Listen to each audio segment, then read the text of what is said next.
Seyid Cəfər Pişəvər Asiyanın ağır yuxudan diskinib özünə və milli varlığına güvənən bir zamanın böyük bir rəhbəri, böyük bir başçısı və bilim adamı olub. O, tariximizin parlaq ulduzu yox, bir unudulmaz günəşidir məncə.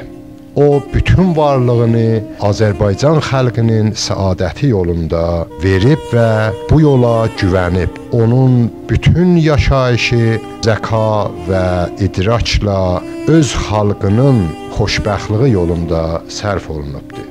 Düşmən nə qədər bu neçə illərin ərzində onun varlığını dansa da, onun fədakarlığı, onun müdrikliyi və onun bir dahi insan kimi insana layiq olan həyata əl çatma yolunda çalışmasını heç vaxt eləyə bilməyib Azərbaycan xalqının, Azərbaycan cavanlarının və qızlarının ürəyindən və yaddaşından silsin. Odur ki, İmrazəri yaradıb. Odur ki, bir əsir düşmüş millətin diskinib oyandığı zaman, milli zülmə məruz qalan zaman aydın və beynəlxalq sevər bir qayda və qanunla milli hökumətimizi yaradıb və onu qabağa aparıbdır.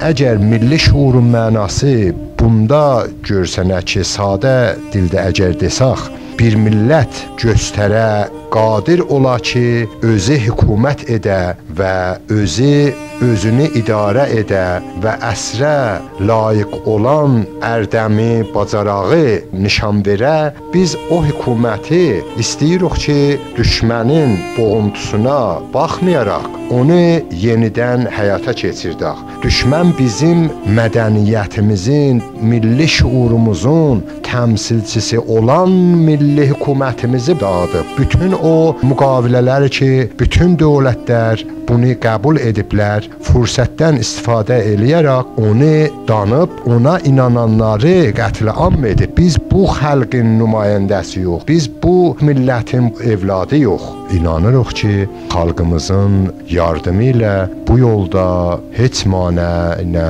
dalıya qalmayacağıq və heç manə bizi eləyə bilməyəcək ki, bu müqəddəs hədəfdən ayırsın və uzaq saxlasın.